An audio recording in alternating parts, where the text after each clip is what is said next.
Բարի գալուստ ուժեղ ոդքասթի աշխարհը։ Ողջույն բոլորին, նորից ուժեղ ոդքասթն է եթերում եւ մենք նորից ունենք ուժեղ հյուր, ուժեղ Հայաստան կուսակցության անդամ Արմեն Աբովյանն է այսօր մեր հյուրը։ Ողջույն Արմեն։ Ողջույն ձեզ, շնորհակալ եմ հրավերի համար։ Խնդրեմ, առաջարկում եմ դույով խոսենք, ավելի մտերմիկ, ավելի անմիջական զրույց ունենալու համար։ Ահագին թեմաներ եմ ես առանձնացրել, որ միասին քննարկենք, բայց կարանք նաեւ շեղվենք այդ թեմաներից ազատ զրույցի տեսքով։ Առաջի թեման, որ կուզենամ անդրադառնանք, անվտանգային հարցերն են։ Ես սենց էլի բնականաբար, քանի որ ես ինքս քաղաքագետ կամ քաղաքական վերլուծաբան չեմ, իմ շպարգալկան միշտին մոտ է, որպեսզի հանկարծ հարցերը չմոռանամ։ Կխնդրեի սկսենք հետևյալից. Հայաստանի անվտանգության գլխավոր սպառնալիքները որոնք են այս պահին, դրանից սկսենք ու շարունակենք զրույցը։ Կարճ պատասխանեմ Տիգրան ջան։ Թեկուզ կարճ, հարցերը մեկաշատ են։ Թույլ իշխանությունը։ Իմ համար 1 անվտանգային խնդիր է այսօր Հայաստանի Հանրապետության համար թույլ իշխանությունն է։ Իսկ որտեղ ենք մենք թուլացել վերջի տարիներին, ինչու ենք թուլացել, ինչու՞մ է դրսևորվում այդ իշխանությունների թուլությունը։ Տիգրան ջան, շատ հարցերում ենք թուլացել։ Ես վստահ եմ, որ մեծ մասը մեզ լսողների հետ մեր հետ կհամաձայնեն, որովհետև եթե դու թուլանում ես քո արժեքների ամենաառաջինը, քո իսկ հայկական արժեքների մեջ, դու կթուլանաս ամենտեղ։ Երբ որ դու թուլանում ես քո երեխաներին կրթելու մեջ, երբ որ դու թուլանում ես քո հասարակությանը մեծավարի դաստիարակելու մեջ, դու ամենտեղ ես թուլանալու։ Երբ որ դու չես կարողանում քո բացատրես քո հասարակությանը կամ երիտասարդությանը, որ գիտես, դու պետք է քո երկիրը սիրես, դու պետք է քո արժեքները սիրես, դու արդեն թուլացել ես։ Կրվել ես դու արդեն այդտեղ։ Այսինքն ավելի շատ մենք արտաքին վտանգներ ունենք, այս պահին թե ներքին։ Արտաքին վտանգները Տիգրան ջան, սենց է, արտաքին վտանգները ինքն իրանով մենք անենց գոտում ենք գտնվում, որ արտաքին վտանգները միշտ են լինելու, այս պահին էլ կան, նոր մեր բարեկամ հարևան Իրանի հետ կապված, ռուս-ուկրաինյականի հետ կապված արտաքին վտանգները միշտ է լինելու, բայց եթե մենք չենք կարողանում մեր ներքին վտանգները լուծենք, արտաքին վտանգների մասին խոսելը մի քիչ այս պահին չեմ բանանում, էլի։ Մի հատ սենց ասած արժի մի հատ մեր ներքին վտանգները մի հատ լուծել, խնդիրները լուծել, հետո մտածել արտաքինի դեպքում ինչ պետք է անենք, էլի։ Օրինակ ես ինքս էլ եթե սենց գլոբալ նայենք այդ հարցին խաղաղության կողմնակից եմ, բնականաբար ոչ մի նորմալ մարդ չի ուզում, չէ, պատերազմ ու հազարավոր զոհեր, ուզում է ապրի խաղաղ ու հանգիստ, ու երեք լրիվ պատահական Instagram-ն էի թերթում, այն որ նյութից նյութ ես անցնում նոր բաներ ես տեսնում տենց վիճակով էլի մի քիչ sense պարապեի մնացել կարելի ասել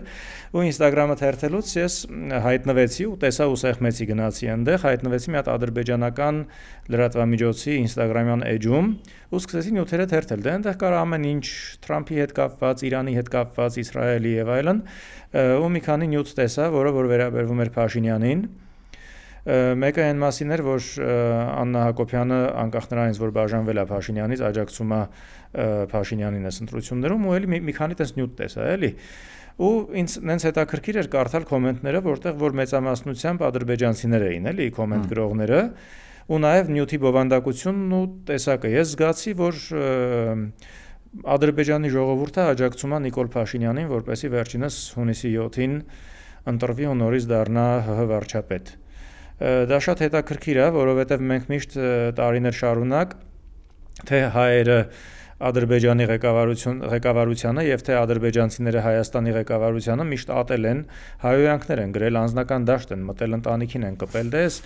չեմ ուզում մանրանամ, բայց ամեն դեպքում եղել է ատելություն։ Այս պահին ադրբեջանական հասարակության կողմից Նիկոլ Փաշինյանին նկատմամբ կա աջակցություն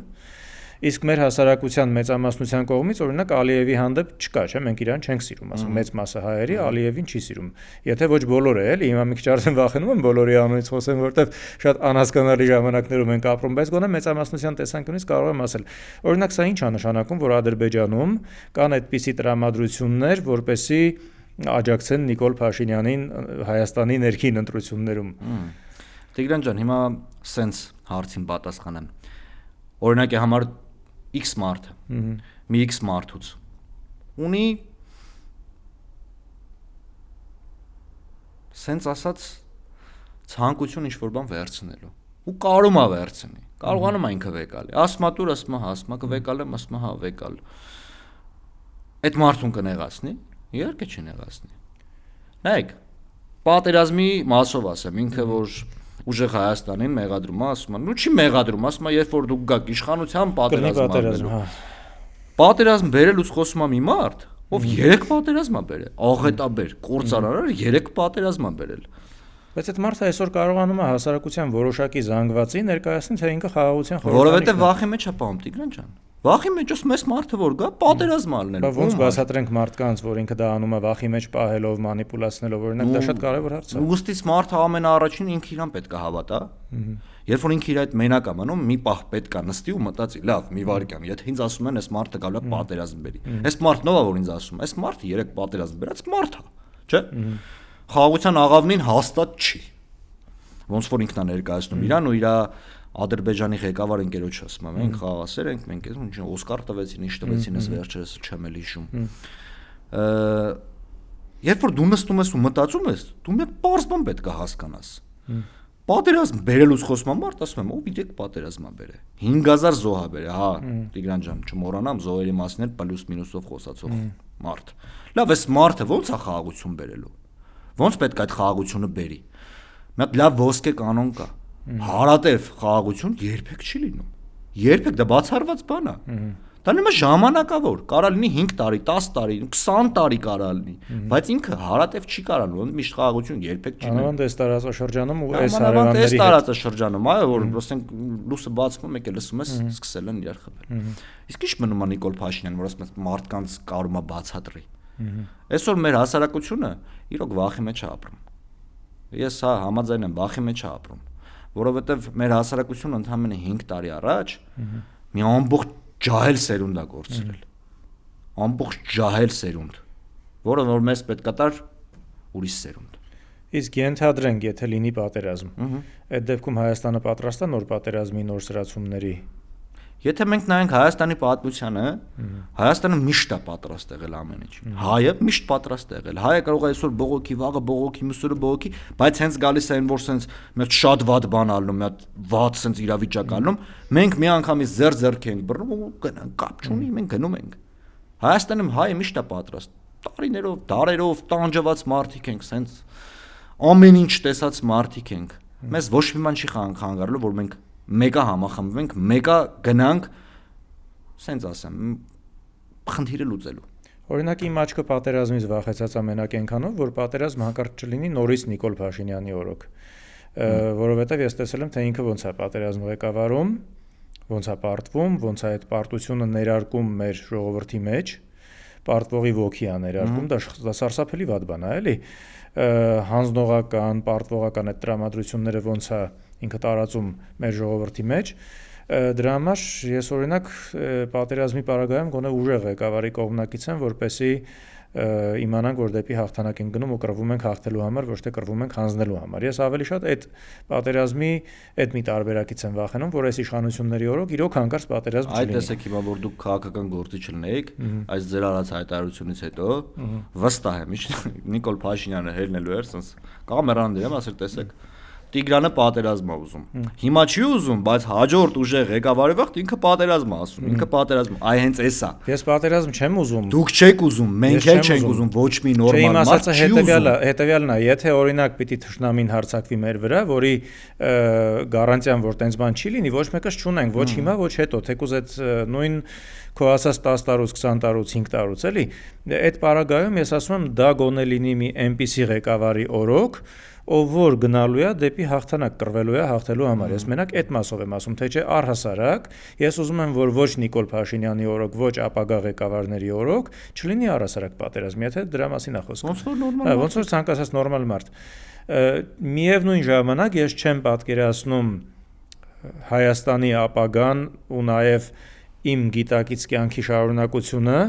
առանց Արցախը ինչ որ մի օր վերադարձնելու։ Դա էլ արդեն այդ իմ անձնական հոգեվիճակն եմ էլի ես հիմա ասում, որ ես հաշտ չեմ Արցախը կորցնելու հետ, բացարձակապես հաշտ չեմ ու չեմ էլ հաշտվելու այդ մտքի հետ։ Հիմա երբ կվերադարձնենք 10 տարուց, 20 տարուց, 50 տարուց, ես գոնե հույս ունեմ, որ իմ գիտակցական կյանքի ընթացքում դա կլինի, ես դա կտեսնեմ, կհասկանամ, այսինքն այնքան ծեր չեմ լինի, որ չհասկանամ ինչ կատարվեց, գոնե ես դա ուզում եմ տեսնել։ Դա արդեն իմ անձնական ցանկությունն է, անձնական ամբիցիան է ու շատ առողջ ցանկություն է, կարծում եմ, էլի, անառողջ ցանկությունը դրա հակառակն է, որ հաշտվում ես հայրենիքի մի մասի կորուստի հետ, ասում ես, հա, դե դիսենց, այդնենց 30 տարի առաջ էին հանձնել այդ մերը, չէր, չգիտեմ ինչ էր։ Ես մեկ էլ իմ անունից եմ սա ասում, քանի որ ես քաղաքական ոչ մի ուժ չեմ ներկայացնում, ազատ եմ արտահայտվելու մեջ, որպես քաղաքացի ես իմ դիրքորոշումն եմ հիմա հայտնում, եթե դրա համար պիտի որևէ մեկը ինչ-որ տենց հետևություններ անի, ասի թե ես պատերազմ եմ ուզում, այդ արդեն իր անձնական խնդիրն է։ Չէ, տարածքի մասին ես միշտ եմ, ես խոսում եմ հայրենիքի մասին, անկախ նրանից թե ով է Հայաստանի ղեկավարը, ով կլինի Հայաստանի ղեկավարը վաղը։ Այնպես որ սա արդեն իմ անձնական մոտեցումն է։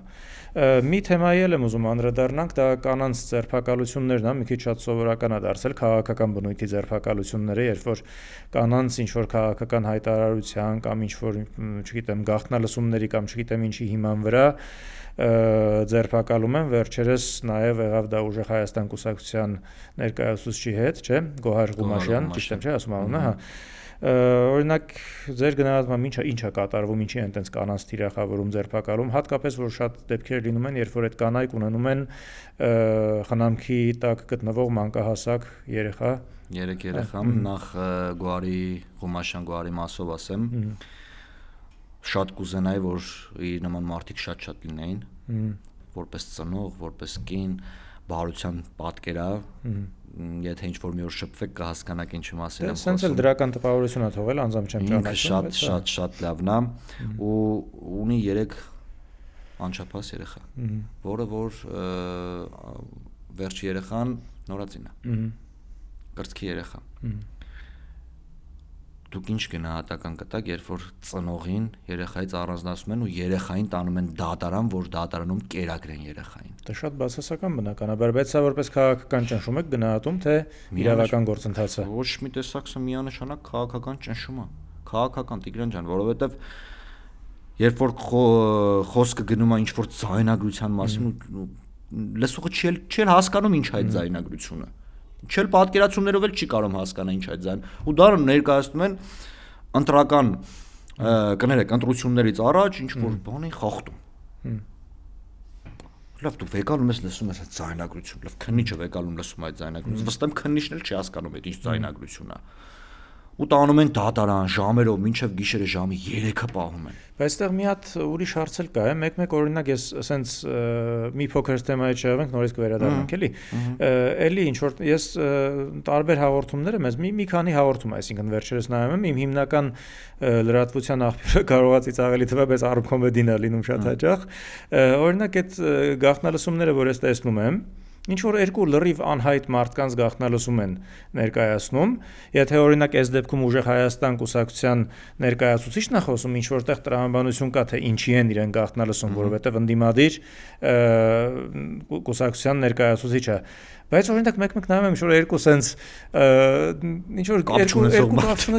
երկու գյուղացի տղայի օրինակի համար խոսակցություն, ասենք իրենց ինչի են գաղտնալսում, ես չեմ հասկանում։ Չեմ կարող ասեմ, ճիշտ ասած չեմ կարող ասեմ։ Հա, ես էլ եմ ընթացքելի ես էլ եմ տեսել։ Էլի, որտեղ օրինակ ասում եմ, որ քաղաքական ինձ թվում է պարապ են, ինչ երկու հոգով նստում են, ինչ անենք, բան չկա անելու, արի մեկին գաղտնալսենք։ Կարող է մի բան գտնենք խոսածածի մեջ, էլի։ Բայց դրա նման է, կամ բոլորին են գաղտնալսում, ինչ գտնում են, որ 3 միլիոն մարդու հենց հիմա գաղտնալսում են օրինակ։ Կամ այդ չեմ կարողանում հասկանալ, որտեղ երբ որ դա լինում է քաղաքական գործիչ, տրամաբանությունը լոգիկան բան, པարզ է լինում, բայց այս դեպքում մի քիչ համար ճիշտ ասած ես էլ չեմ կարող։ Դա ինձ թվում է իրանք էլ չգիտեն։ Ինչ որ խոսում են, դե կոշիկից են խոսում, կոշիկները չգիտեմ ինչ-որ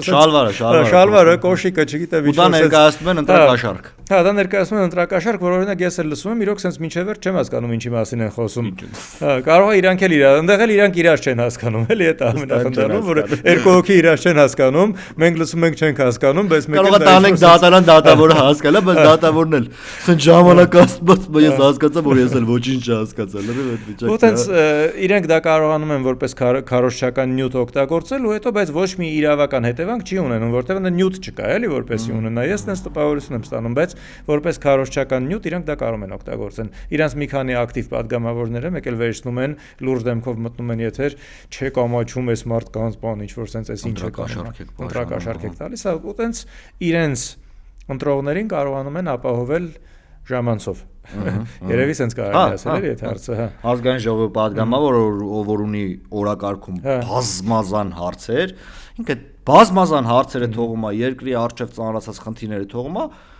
ինչ են արել երկու հոգի իրար հետ խոսացել։ Ես այդ պարապության վրա եմ զարմանում մեկ-մեկ, որ դա բարձրաստիճան պաշտոնյաների դեպքում տեսնում եմ նաև հենց երկրի ղեկավարի, հաստատի,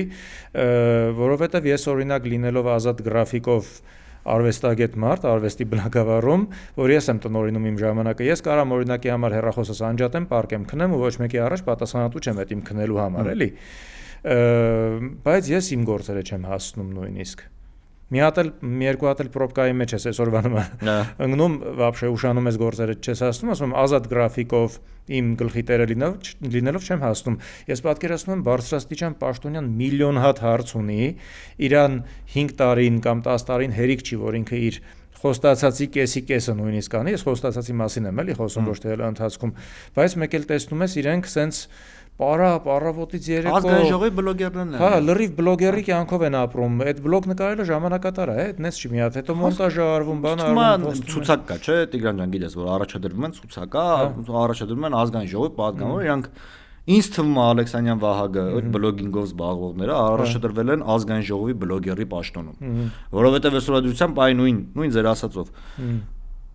Եթե հենց հիմա ես ու դուք դուրս գանք դուրս, ես դες 10 րոպեվա մեջ 110 խնդիր ցույց կտամ, որ իրանք պետքա զբաղվեն։ Բայց իրանք պարապ են։ Ամեն քայլափոխի խնդիրներ են ու դատական համակարգից սկսած, վերջացրած, ու ես մենակ քաղաքական բնույթի գործերի մասին չեմ խոսում, էլի դա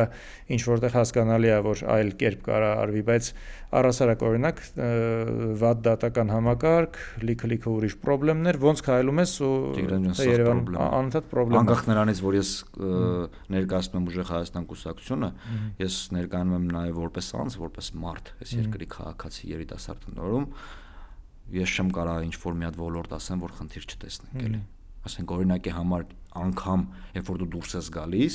տաքսի ես վարում, ամենաբան տաքսու վարորդը ամեն ինչ անում է, հարկերը տալիս է, մեկ էլ ֆռում ասում է՝ մի րոպե, ես հարկը տալիս եմ, տուրքը տալիս եմ, այն մի կողմ են ստաժը, որ դրանք փողոցս խիչ եք սարքում, որ ես իմ ավտոն քշեմ, գնամ աշխատեմ, ձեզ էլ հարկ տամ։ Այն նույն հենց այդ անտերության մատնված հատվածներ կան, sense օրինակ ես բանով եմ հաճախ անցնում Զովունիից Դավթաշան հատվածը լրիվ քանդած է։ Հələ գնացեք Արինբերդ։ Տեց, բոլորին հայտնի տեցի կողմ գնացեք։ Նորից վերադառնալով այս կանանց ձերբակալության թեմային մի հատ sense մի քանի բան էլ քննարկենք, օրինակ դա հասարակության հոգեվիճակի վրա ազդում է թե չէ ու արդյոք նման դեպքերը կարող են սովորական դառնալ մարդկանց համար, հա դե հիմա կինա ծծկեր երեխա ունի, բան ոչինչ թող ձերբակալեն, sense ինքը տենց բացասական ազդեցություն կարող է ունենա հասարակության վրա։ Մի քիչ շատ ցավոտ պատասխանեմ, Արցախի կորուստը նորմալ է դառը երկրի համար։ Կես մասի համար նորմալ է դառել։ Օրինակ ես կոմենտներ եմ տեսնում, հա տեղն է, իրան թող ավել պակաս չխոսեր, բան sense կինա է գրողը։ Փոխանակ ապրոմակցում ունեն, հա, ես այդ գիտեք ոնց, հա։ Ապրոմակցման պակասից եմ վատանում ճիշտ է։ Մի հատ բան ասեմ, էլի, ես հիմա որ ասեմ, կասեն ասում։ Նայում ես լավ ընտանիք է։ Իրոք լավ ընտանիք է, ամեն ինչը պահում է։ Մեկ էլ նայում ես Սիրիգունը, ինչ որ հայոյանքներով դրանց բան է նայում։ Ու բոլորով են նայում այդ։ Հիմա դու ինչ ես սպասում այդ կինը, այդ կինը պետքա հելնի, օրինակի համար։ Գտնի ինչ որ քաղաքական, ինչ որ մի հատ հայտարարություն, ու մտնի տակ այդ նույն ինչը որ ինքը նայում ասա, որ գրի։ Ու իր համար դա նորմալ է։ Իր համար նորմալ է, երբ որ ինքն էլ է ծնող։ Գոհարն էլ է Ղումաշյան ծնող։ Հասմիկն էլ է մեր, որ էլի նույն process-ը երևի տեղյակ եք։ 2 օր առաջ նորից ինչ որ կալանավորման էին ուզում տանեին, էլի Հասմիկն էլ է ծնող, երեխա ունի, Գոհարն էլ է ծնող, երեխաներ ունի։ Ինքն էլ է ծնող, որ երեխաներ, ու ինքը մյուս ծնողի հասցեին նման բաներ է գրում։ Քույրիկ ջան, մայրիկ ջան, վաղ կարող է դու տեղ լինես։ Դուրդ հաստատ չի գա, որ մենք էլ նույնը անենք, չնայած մենք նույնը երբեք չենք անի։ Իմ համար պարզ եմ, Տիգրան ջան, կլինի Նիկոլի աջակից, կլինի բոլորս մարդ ենք, այս երկրի զավակներն ենք։ Չէ, եթե Հայաստանում իշխանություն փոխվեց, մեկը ես որպես քաղաքացի նոր իշխանությունից պահանջելու եմ ու շատ հետևողական, որ այս մթնոլորտը պիտի փոխվի։ Սենց չի կարելի, սենց չի կարելի ապրել։ Միանշանակ չի կարելի։ Չի կարելի, իրոք չի կարելի։ Դրա համար ասում եմ, ինձ ու քեզ ոնց են սովորացրել փոքր վաղտ։ Հաստատ գիտեմ, որ միանման, որ պետքա հարգես մեծին, չի կարելի, Ես 15 տարեկանում առաջ անգամ որ սիգարետ եմ դրել բերանս, անծանոթ մարդ չափալախել է ինձ։ Անծանոթ մարդ։ Իսկ հիմա 13 տարեկան երեխան գնում է 80 տարեկան մարդն ասում է մի հատ կրակ կտաս, այդ մարդն է հանում տալիս է վեկանում կպցնում մեթում է։ Այդ բարքերն է որ պետք է, այ որ ասում եմ մենք արդեն այդ ներքին խնդիրները այս սրանք են որ մեզ հանում են, հասցնում են, էլ մենք այն մեծ արտաքին խնդիրների մասին չենք կարող մտածենք։ Վերջի տարիներին այս բոլոր բարոյալքված գործընթացների հետ նաև շատ արագ համացանցը զարգացավ, ամեն ինչը դարձավ մատչելի, թե հայոյանքը, թե ուրիշ բացասական երևույթներ, որոնք նույն երիտասարդությանը կարամփչացնեն դրա համար,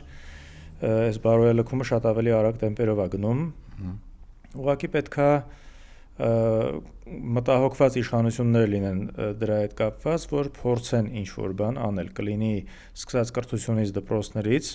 վերջացրած արդեն որոշ բաներ կարծում եմ պիտի վերահսկվի, էլի, օրինակ ասենք պիտի դոգի նման բլոգերներ չլինեն օրինակի համար, որտեվ դա խայտարակություն է ուղղակի։ Ինքը այդ բառապաշարը դարձրեց սովորական, այսօր դա արդեն քաղաքական դաշտում համարյա այդպես շարունակվում է։ Ու հենց դրա մասին էլ ուզում էի խոսել այս հանրային խոսքի եւ վիրավորանքների մասին, որտեղ օրինակ իշխանության ներկայացուցիչների կողմից սկսած վարչապետից արդեն կոնկրետ վիրավորանքների շատ էժանագին խոսակցությունների, շատ տգեղ բառապաշարով վիրավորանքներ ագնում ընդդիմության հասցեին ու այդ ամեն ինչի մեջ ես նկատում եմ, որ իրենք նաև թքած ունեն բոլոր այն մարդկանց վրա, ովքեր որ այդ ընդդիմությանը աջակցում են, իսկ դա տասնյակ հազարավոր կամ 100,000-ավոր մարդիկ են, թեկուզ նախորդ ընտրություններն էլ է ցույց տվել, որ դրանք մի քանի 100,000 մարդ են գոնե արձանագրված ձայներով, էլի հիմա հաստատ ավելի շատ են, քան 21 թվին։ Այսինքն այս տպավորությունն է, որ նախ ինքը մենակ իր ընտրազանգվածի վարչապետն է, ոչ թե բոլորի, այդ պատասխանատվությունը ինքը չի զգում։ Ու երկրորդ էլ շատ են հանրային խոսքի մակարդակը իջեցրել։ Օրինակ քո գնահատմամբ քո գնահատականը էլի այս ամեն ինչի մասին ինչ կասես։ Տիգրան ջան, երբ որ երկրի առաջի դեմքը կանգնում է լրագրողների դիմաց, անդիմության ընտրողներին շունշանգել է ասում։ Իմ գնահատականը բացասականից էլ բացասական է։ Այսինքն ճիշտ եք ասում։ Դու ուզես, չուզես, ցանկություն ունենաս չունենաս, դու բոլորի վարչապետն ես, դու բոլորին ես այս պահին, դու բոլորին ես ներկայացնում, դու բոլորի վարչապետն ես, քեզ ձայն տվող ու չտվողների։ Այսինքն եթե տենց էր ամեն իշխանություն վեկալի իր ընտրողներին ու մենակ իրանց մասին մտածի, ինչ կլինի այդ երկրի վիճակը։ Այսինքն կգնա ոնց որ դե եմ ասում, այդ նույն հաջողության ոնց որ օրինակի համար այս փողոցը մեզ են ընտրել, հա, ստե ասֆալտ արեք, էս մեզ չեն ընտրել, չէ՞ ստե ասֆալտ չանեք, թող քանդվի ջարդվի։ Չի լինի տենց։ Չէ, ես օրինակ որպես քաղաքացի զգում եմ, որ ոնց որ ես երկրի ղեկավար չունենամ։ Այսինքն ինքը ոնց որ իմ երկրի ղեկավարը չլինի զուտ նրա համար, որ իմ հայացքները ընդդիմադիր են։ Ես իրան չեմ հայոյել։ Ես կարմիր գծեր չեմ անցել, կարող է քննադատել եմ, բայց երբեք չեմ վիրավորել, էլի, ես միշտ կոռեկտ եմ եղել իմ արտահայտությունների մեջ, բայց այսօր ես զգում եմ, որ ոնց որ ես ինքս ղեկավարություն չունենամ այս երկրում, զուտ նրա համար, որ իմ հայացքները ընդդիմադիր են, ընդդիմադիր քաղաքացի են։ Իսկ ինձ թվում է Տիգրան ջան, որ ինքը ասում է, որ ինքը պատասխան ստանա դրան։ Ես արդեն գրեթե համաձայն եմ դրան, համոզվում եմ դրան, որ ինքը ասում է, որ դու դրան հակադարձես, ինքն էլ դրան հակադարձ, այսինքն մի հատ շատ վատ դեպքեր եղել, ճիշտ է, ինքը նայում ես քաղաքացու դիսկուրսի մեջ համատեղ։ Արան դու ես, անի դավաճանը դու։ Այն երկրի վարչապետ ես։ Քո քաղաքացին է, եթե անգամ ինքը չհասկանալով քեզ հայոյում է, հետես լավ չի ֆրա դու էլ իրան հայոյի։ Հետո նստի, գնա օրինակ ՄԱԿ-ի խորհրդում նստի sense լուրջ դեմքով sense դու երկրի վարչապետ, չէ, այդպես չի լինում։ Հետո Տիգրան ջան, մի հատ էլ մինչև իրան հասնելը մի հատ sense մեծ խնդիր ունենք։ Ես այն բլոգեր կա թութու լավա։ Ես իր անձին չեմ ուզում անդրադառնալ։ Ես իրոք չեմ ուզում իր անձին, որովհետև ամեն մարդ ունի իր այն ամենամեծ ընտրության հնարավորությունը, ինքը ինչ ընտրում, ինչ անի։ Բայց մեծ sense կադր եմ տեսել, երբ որ ինքը sense կոնֆետները վեկանում շպրտում է երեխեքի վրա։ Բուջուր երեխեքին շպրտում է վրա։ Եղբայր, եթե դու ինչ-որ բան ես անում, դա պետք է գեղեցիկ անես։ Եթե դու Հիսուս Քրիստոսի անունն ես տալիս, դու իր անունտակ իրավունք չունես նման կերպ վերաբերվես այդ երեխեքին, երիտասարդներին, առավոտից գիշեր ռեկլամ ես անում, այդ դու քո կյանք ասում, ես անձնապես իրան ընդհանրապես չեմ էլ ուզում անդրադառնամ։ Ես արածի մասին եմ խոսում։ Ինքն էլ է բլոգեր։ Ու ինչքան գիտեմ, ինչքանով որտեղ եկեմ, Հայաստանի Հանրապետության համար 1, Նիկոլ Փաշինյանից հետո համար 1 բլոգերն է։ Այ հետո հեռախոսները, չէ՞, այդ երեխեքը նայում են էդի, սովորում են, թե խոսալու ձևին, թե շարժու ձևին, հետո մի հատ շատ մեծ խնդիր էլ կա։ Նայում ես 2 տարեկան երեխու ձեռքում հեռախոս կա։ Տունը ծնողը երեխուն հեռախոսը տալիս է այդ երեխան առավոտից գիշեր թերթում է։ Առավոտից գիշեր թերթում է։ Ռոբոտացված կարգով թերթում է։ Այդ երեխան ի՞նչ է սովորելու։ Հիմա ինձ մի բան է հետաքրքրում, օրինակ այս հանրային խոսքն ու վիրավորանքները, որ կարելի ասել նորմա է դարձել, սովորական է դարձել։ Օրինակ իշխանափոխությունից հետո հնարավոր կլինի sense կտրուկ վերացնել ու մարդիկ հասկանան, որ վсё ձևը sense չի։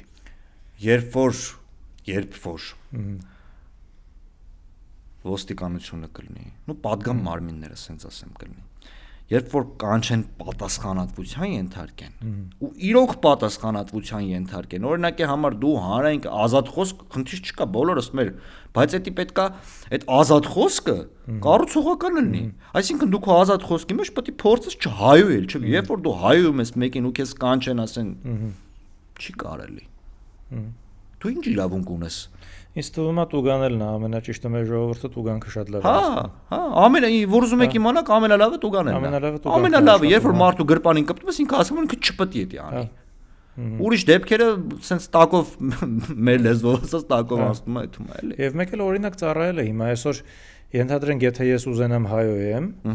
ես տեսնում եմ, չէ, որ դա իշխանությունը անում է թույլ է տալիս իրենց վիրավորում են, չգիտեմ, տհաճ են պահում, նույնիսկ եթե դա մեր լեքսիկոնով հայոյանք էլ չի համարվում։ Ամեն դեպքում sense ինչ-որ շատ զզվելի խոսելավոճ է, էլի շատ տհաճ են, որ հայոյանքին հավասար տհաճ ինչ-որ sense խոսույթ է, էլի կիրառվում, որ իմ համար դա sense ես որ լսում եմ փոխում եմ, չեմ էլ կարողանում մինչև վերջ լսել, այդ տիպի տհաճ է, էլի, սրտխառնոց առաջացնող տհաճ է, ոչ թե ես նկատի ունեմ, որ ես հայոյանք չեմ կարողանում լսեմ, չէ, ասենք տղայական շրջապատում բան բոլորս էլ տարբեր տեսակի բառապաշար ենք օգտագործում, խոսում իրար հետ ինչ-որ բան պատմում, բայց երբ որ այս մակարդակի մեջ, երբ որ տեսնում ես քաղաքականությունը երկրի ղեկավար կազմը քաղաքական դաշտն է տենց անկում ապրել, դա է իմ մոտ տհաճություն ու սրտխառնոց առաջացնում, ոչ թե զուտ հայոյան երևույթ է, էլի։ Ջան, որորը քաղաքական ղեկավարությունը։ Նայեք, ես էսի նայել եմ, տեսել եմ ու գառանտիով ասում եմ, եթե քաղաքական ղեկավարությունը զսպված է ալնում, տակի ոլորտներով մինչև հասարակ քաղաքացի զսպված են ալնում։ Եթե լումա լկտի տակի ոլորտներից մինչև այն ամենացածր աշխատողը լեկտի է ալնում։ Այսինքն, եթե դու հեռուստացույցը միացնում ես, դեռ մաս վարչապետը ես ինչ անհասկանալի բառապաշարով է խոսում։ Դու սկսում ես տունը խոսալ, դուրսը խոսալ։ Ախր մենակ բառապաշարն էլ չի, իր այդ նստած դիրքը, միմիկաները, վիճակը էլի որ տեսնում ես, շատ հակակրանք է առաջացնում։ Ռուսաստանի Դաշնության վերջի այցը կհիշեք։ Շատ կներեք։ Այսինքն Պուտինի մոտ նստած։ Հա, ու մեկ էլ կողքից ասում են մեր վարչապետն է, ոնց ուզում նստում ա դե։ Դե մարդիկ չեն հասկանում, որ այդ ոնց ուզել նստելը ու այն պահվածքը ու խոսելաձևը ու նաև մտքերը, որոնք որ արտահայտվում են, կարող է առաջին հերթին իրեն սիրող մարդկանց մոտ դա հաճելի կամ ասենց հավես լինի, բայց գոյություն ունեն հետևանքներ։ Շատ ծանր հետևանքներ գոյություն ունեն։ Դու չգիտես գերտերության ղեկավարի հետ խոսելուց հետո դե ու ես ամենակ Պուտինին չեմ առանձնացնում, կապ չունի Թրամփը կլինի, Պուտինը կլինի։ Ես իրան մենակ Թրամփի հետ մի անգամ, եթե չեմ սխալվում, մի անգամ եմ տեսել, ինքը շատ զգաստ էր նստած։ Հա, ես տեսել եմ մի քանի անգամ, շատ զգաստ, վախեցած քծնողի դեպ, շատ քծնող են ժպիտը բանը, դրանք էլ են ֆիքսվել են։ Հա, բայց ես Պուտինից էլ մի բան եմ սովորել, ինքը երբ ժպտում է ուղղակի քո վատ պահվածքի համար ժպտում է, շատ մեծ վտանգ է։ Հա, ես այդ վտանգներից եմ վախենում հենց հետա, որովհետև մենք չգիտենք դա ինչ հետևանքի կբերի։ Շատ լավ, ես էլ որպես քաղաքացի կարամ շատ ուրախանամ, որ Հայաստանի ղեկավարը գնում է ու շատ խրոխտ է լինում, օրինակ, ու ինչ-որ այնց ուժեղ բաներ է ասում, որևէ գերտերության ղեկավար է, կլինի դա Թրամփը, Պուտինը, Չինաստանի ղեկավարը, ով ուզում է լինի։ Բա հետևանքները, այսինքն այստեղ արդեն մենք դիվանագիտությունը շրջանցում ենք, գալիս ենք ինչ-որ վտանգավոր օղակ ենք մտնում, որով որ չգիտենք ինչով կավարտվի, չգիտենք դա կբերի նոր պատերազմ թե չէ, անգամ տենց կարող է լինի։ Հենց որ տենց այդ ուրախացողներին ուղակի կարելի է կոչ անել, որ մի քիչ ավելի խորը մտածեն։ Ես ասում Մարեք հենց հիմա գնանք բանկ, որևէ բանկ, մտնենք կառավարչի մոտ, դուք ուղակի նայեք իր նստած ու իր կերպարը։ Հա։ Ու երկրի ղեկավարը գնացել է շատ լուրջ հանդիպման, գերտերության ղեկավարը դու այսինքն եմ նստած։ Մեկ մտածում եմ կարող է դա հենց Ռուսաստանի կողմից էլ ղեկավարվող կերպարա չեմ կարող ասեմ ճիշտ պայմանավորված է տենց անում։ Ես ասեմ Տիգրան ջան, ինչը որ ես վստահ չեմ կարող ասեմ։ Չէ, դե իհարկե ու տարբեր կարծիքներ,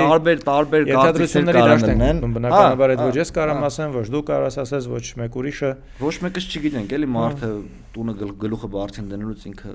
էդի, բայց ասում եմ, իմ համար ամենակարևորը որ պետք է մարդը ամենաառաջինը, ոչ լինի Ռուսաստանամետ, ոչ, չգիտեմ, Հայամետ, հայ, չէ, ինքը կարող է մի քիչ sense պոպուլիստական բառը, ես մենակ հայ, չէ, ես օրինակ, ես անկեղծ իմ անունից եմ ասում, ես խնդիր ունեմ մենակ Թուրքիայի, Ադրբեջանի հետ, ես Ռուսաստանն էլ եմ սիրում, Եվրոպան էլ եմ սիրում, Ամերիկան էլ եմ սիրում, համարյա հավասար, կարող է մեկը մի քիչ ինչ-որ բանով ավելի մշակութային տեսանկյունից հոգեհարազատ լինի, օրինակ ես գիտեմ, որ sense պայմանական եմ ասում, բայց օրինակ ես կարամ ռուս աղջկա հետ ամուսնանամ ընտանիք կազմեմ, բայց անգլոսաքսոնի հետ էլ չեմ կարա։ Հա, անգլոսաքսոնի հետ չեմ կարա, գիտեմ, որ իմ ու իր մշակութային կոդերը իրաց չի բռնելու, մենք չենք կարողանալու ընտանիք կազմենք, բայց ես սիրում եմ ամերիկյան գրականություն, սիրում եմ ամերիկյան կինո, ամերիկյան երաժշտություն, նույնը եվրոպական, նույնը ռուսական, այսինքն իմ մոտ այդ պրոռուսական կամ պրոամերիկյան, ինչ թուրքական կինո նայել ես։ Թուրքական կինո ես փորձել եմ մի երկու ֆիլմ նայել եմ ժամանակին, որոնք որ փառատոններ են հաղթել, մասնագիտական տեսանկյունից է պետք եղել, նայել եմ ու նենց չի որ էլ չեմ նայի, պետք լինի կնայեմ։ Վերջերս մի հատ ֆիլմ պատահական թերթելով նայեցի թուրքական ու թուրքերեն լեզվով նայեցի, ու կենցաղը շատ նմանացրի Հայաստանին, հասկացա ինչի են ոմանք ձգտում դեպի Թուրքիա, օրինակ ռուսներին չեն սիրում, թուրքերին սիրում են, որոշ մեր երկրի ինչ-որ մասա էլի, ինչի համար է տենց տրամադրված, բայց մյուս կողմից էլ թուրքական սերիալների հաջողության մասին ինչ-որ ինֆորմացիա ունեմ, չեմ նայել ոչ մի թուրքական սերիալ, դարձյալ ինչ-որ sense մի քանի րոպե էլի, օրինակ, որ տեսնեմ այդ ինչ է, էլի, որտեղ մասնագիտական ինձ հետաքրքրում է, ուղղակի մենակ sense ուսումնասիրած լինելով կողքից, որտեղ իրանց սերիալները շատ երկար է ժամանակային էլ չեմ կարող էլի նստեմ դրա տեղը, ասենք կնայեմ Netflix-ի սերիալ։ Ես քեզ մի հատ կինո ասեմ, որը որ ես նայել եմ մինչև վերջ, կինոյի անունը Չուկուրա։ Ինչ որ փողոցային տղեկ են, ընտանիք է։ Գլխավոր հերոսը մտնում է մի հատ տուն, դռները sense բացում է։ Աջ ու ձախ կողմերը մեր հայկական այբուբենն է։ Ինքը sense մի հատ նայում է աջ, մի հատ նայում է ձախ, այդ արմյանի, sense հայերը։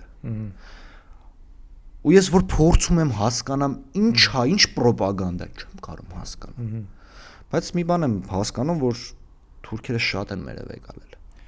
Շատ են մերև եկալել։ Ուրեմն կա ուսումնասիրություններ, որ Թուրքիայի բնակչության մոտ 30-35% ունեն հայկական արմատներ։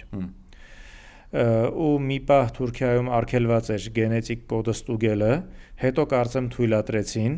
որից հետո շատերը որ գնում էին իրենց գենետիկ կոդը ստուգում էին ու պարզում էին, որ իրենք ինչքան այսքան տոկոսով կամ դաժե շատ մեծ տոկոսով նույնիսկ հայ են։ Վերջերս կարծեմ ինչքան գիտեմ, նենց չլինի սխալ ինֆորմացիա տամ, բայց ոնց որ նորից Թուրքիայում արգելվեց գենետիկ կոդի ուսումնասիրություն բան այդ անալիզ տալը։ Վախենում եմ, որ մեծ մասը կարող հայկական արմատներ։ Վախենում եմ, որ հայերը այնտեղ շատ են ու ժողովուրդը կսկսի իմանալ այդ մասին, որ իրենք հայ են, դա։ Ես տենց հայել էի ճանաչում, ինքը մեծ տարիքում իմացել էր, որ ինքը հայ է ու եկել էր Հայաստան։ Դա վաղուց էր։ Ես բանակից նոր է եկել, մի հատ ֆիլմում էի նկարվում, ինքը այդ ֆիլմի պրոդյուսերներից էր, էլի, տենց եկել էր Հայաստանում մի հատ կարճամետրաժ ֆիլմ էր նկարում։ Այսինքն նույնիսկ առնչվել եմ, էլի, տենց հետո մի անգամ իր հետ փողոցով մի քանի հոգով քայլում էինք հրապարակով։ Ինքը մի հատ մուսուլման տեսավ թուրք, որի վզից խաչ էր կախած։ Մոտեցավ ու այդ խաչը փոքեց, ասաց ինչի է սենց բան կախել ու սկսեցին թուրքերեն իրար հետ կռվել։ Այսինքն ինքը Երևանի հրապարակում մի անգամից իդենտիֆիկացրեց, որ դիմացը թուրք է ու իրենք կոնֆլիկտ ունեցան իրար հետ։ Բայց նա հարցա չէ ինչի համար էր մուսուլմանը Հայաստանում խաչը։ Խաչը, հա։ Մեծ հարց է դա։ Ես ինքս մի անգամ հետո ոստիկանները միջամտեցին ու բնականաբար իմ կողմից դա մինչև պատերազմներ, անկեղծ ասած չեմ հիշում մինչև 18 թիվներ թե 18-19 թվերին, Կարող լիներ 17-ին, կարող լիներ 18-19-ին, ուրեմն համալիրի ու բանի այդ ցեղասպանության թանգարանի տարածքում, այդ այգում էլի նկատի ունեմ, ես գնում եմ վազելու շատ հաճախ, ու մի անգամ երբ որ տենց վազելով հասա հուշարձանին, ներսից լսեցի տենց խայտարակ, մեր լեզվով ասեմ, ինչ որ sense մտել էին ներս ղժում էին, էլի։ Sense մի անգամից իջա հետները կոնֆլիկտի բռնվեցի, որ մեր սրբավայրում իրանց տենց են պահում, ոստիկանները մի անգամից եկան, քշեցինք դրանց։ Մուսուլման էին, բայց ես չգիտեմ։ Մինչև պատերազմը, մինչև 20 թիվը։ 17, 18 կամ 19 թիվն ա եղել էլի, հիմա հստակ չասեմ։ Օրինակ տենց բան եղել է, որ մենք նաև ինչ որ թուրքեր էին իմ կարծիքով։ Հիմա էլ էս նույն կարծիքին։ Ինչ Հիմա էլ տենց կլինի։ Ոստիկանների միջամտությունը չէ, շատ խիստ կասկածում եմ։ Հիմա ինձ թվում է կան կարող է քշել։ Դե եմ ասում։ Մեծ խնդիրներ։ Տիգրան ջան, չգիտեմ, շատ մեծ, եթե մարդիկ կան, ես sense պարզ ասեմ, էլի, եթե մարդիկ կան մտածում են, որ վաղ իշխանությունը փոխվի, 4 տարում պետք է այս հարցերը, այս հարցերը 44 տարվա հարցեր է էսի։ Հա, սրանք շատ երկար, բայց հետևողական աշխատանք են պահանջում։ Բայց լուծվող են, բայց պարտադիր պիտի լինի հետևողական, ասում եմ ես օրինակ, այդ առումով պահանջատեր եմ, էլի, հատկապես ազգային իշխանություններից, նոր իշխանություններից, ես ինքս որպես քաղաքացի լինելու եմ պահանջատեր հետևողական այդ հարցերի նկատմամբ։ Նաև կրիմինալի դեմ պայքարի նկատմամբ, որովհետև կրիմինալը այսօր ոչ թե այն գողականն է, օրենքով գողեր, ավտարիցել, չէ, կրիմինալը այսօր փողոցի ատմարոզկների պահվածքն է, որ ով ինչ ուզում անում է, ով ինչ ուզում անում է։ Օրինակ օրեր առաջ Մրգաշենում շատ հարգված երկու եղբայրներ շատ հարգված ատամնաբուժի էին սպանել ու այն թեմայով որ դրանցից մեկը այդ ատամնաբուժի աղջկան էր սիրահարվել թե ինչ 8-րդ դասարանի աղջիկ ա եղել հայրը արգելել է ասել է երեխան փոքր է չի կարա ինքը քո հետ ընկերություն անի էլի նա ինչ որ մի քանի տարի մեծ տղա է եղել 8-րդ դասարանի աղջիկ բնականաբար ցանկացած ծնող տենց կվարվեր հորը կանչել են դուրս քարով խփել են գլխին ու 18 անգամ դանակահարել են դուք պատկերացնում եք ում բաց թողումն է դա Պիտի լինի նենց, որ ոչ ոք ռիսկ չանի այդ քայլին գնա։ Վախենա, որ ես էդ եմ ասում, գիշես Տիգրան ջան, տարիներ առաջ, տարիով չասեմ, որ չասեմ ինչ որ մեկին գովում եմ։ Տարիներ առաջ, երբ որ դու Հյուսային պողոտավ քայլում էիր, կարմիր բերետավորներ կային։ Ասում են հլար էին, մոտիկանում են, ասում են ջեբերը դատարկի։ Հա։ Դատարկում էր ու X ինչ որ բան հանելու դեպքում քեզ տանում էին բաժին։ Հա, ջղայնանում են, բայց վերջում մի քանի անգամ իմ հետ եղա, բայց վերջում ասում են չի կարելի։ Մի արա։ Հետո դու սրանով ոչ քեզ ես լավություն անելու, ոչ դիմացինից։ Ու դու երկրորդ անգամ մտքովդ չերել ասում էդի դներ գրբանդ։ Իսկ հիմա ասում եմ ջահելության, ամենայն հարգանքով ջահելությանը, շատ եմ ես ասել։ Մի երևի չասեմ հալալ կեսի, բայց մի 45%-ին որ վեկալս մի հատ թեթև թափ տաս, կարող է տանգ ընկնի գրբանից։ Մենք մինչև այս ոդքասթը որ զրուցեցինք իրար հետ, դու շատ լավ միտք ասեցիր, որ նոր իշխանությունը պիտի աշխատի նենց, որ ոստիկանությունը ստանա հանձնարարություն, ստուգեն բոլորին ու ոչ մեկի գրպանում մեքենայի մեջ, պայուսակի մեջ ոչ միտեղ չլինի դանակ։ Շատ խիստ պետք է լինի։ Հա, դանակ պահելը պիտի արգելվի։ Տանը ունեցեք ձեր խոհանոցային դանակները։ Դանակ պահելը հոդվածը ես իմ իմը որելներ ինձ թողեն որ ես որոշում կա ես դանակ պահելն ու դանակահարությունը նույն հոդվածի տակ կդնեմ ես դանակահարության հետ նույն հոդվածի տակ դնել հնարավոր չի լինի բայց կարելի է ապօրինի զենք պահելու տակ հանգիստ կամ դա չէ նայեք մի հատ լավ բան կա չէ՞ եթե դու զենք ես պահում զենքդ մի օր կրակելու է եթե դու դանակ ես պահում այդ դանակդ մի օր խփելու է եմ ասում ինչի համար օրինակ անօրինական զենք պահելը պիտի նույնականացվի նաև սառը զենքի հետ դանակի հետ Այդ կարելի է անել, որովհետև շատ լուրջ հոդված է այդ։ Հա, որովհետև մեր ժողովուրդը նայեք, հիմա կոնֆլիկտներ միշտ լինում է, չէ՞, օրինակ մարդիկ իրար չեն հասկանում, կարող է իրար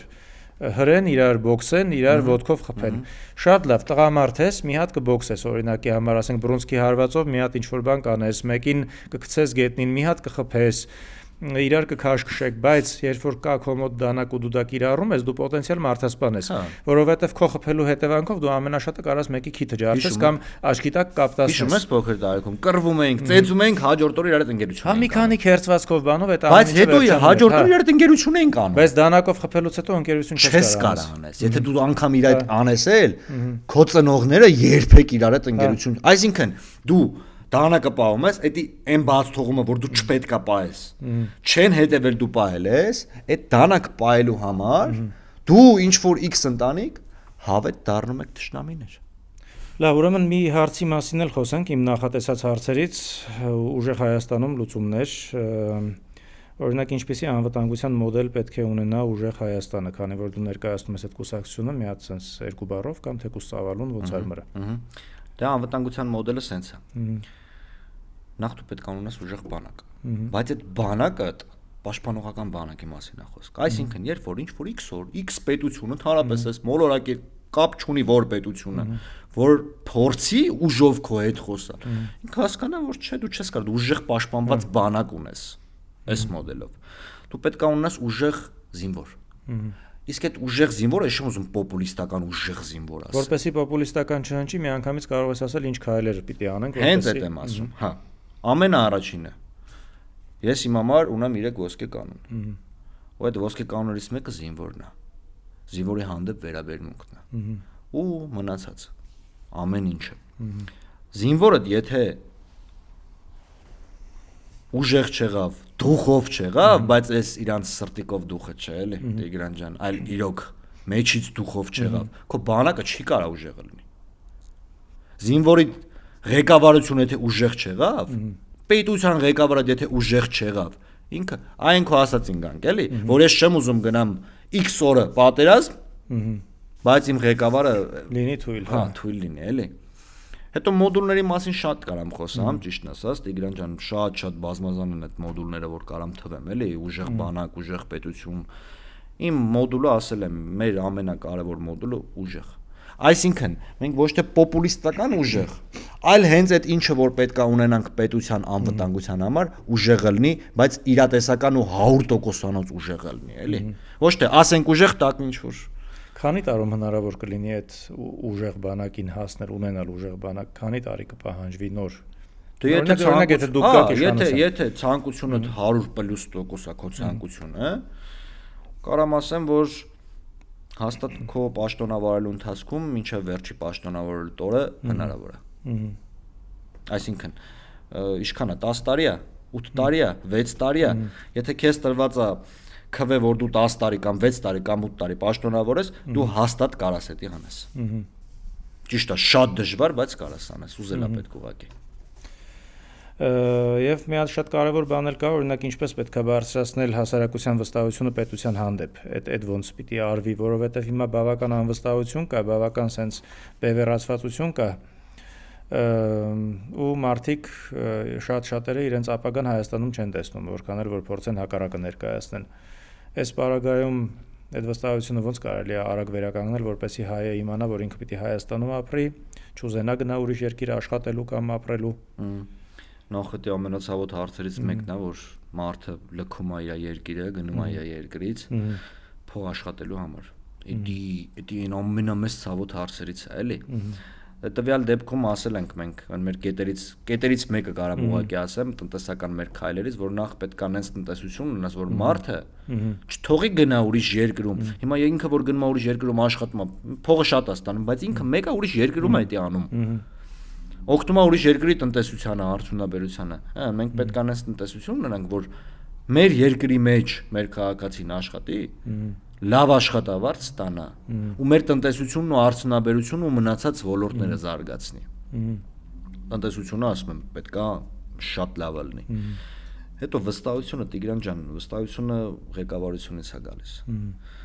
Պետքա խոսել մարդկանց հետ։ Չէ, ոչ թե պետք է ասես կալուստուկը կապել, ասես կայնել, նստել տելևիզորի, չէ, պետք է խոսել։ Պետք է մարդկային այցելությունների գնում ես թիմի հետ։ Մի քիչ պատմի, էլի մարդկանց հետ ինչ եք խոսում, ոնց է լինում վերաբերմունքը ձեր նկատմամբ։ Արդյոք մարդիկ հասկանում են ինչ որ դուք ասում եք, թե չէ, մի փոքր նաև այդ մասին, էլի։ Նու կարծիքները ասեմ, տարատեսակ են լինում, բազմազան են կարծիքները, բայց կարամ ասեմ 10 հոգուց 8 հոգին սատարում եմ ես։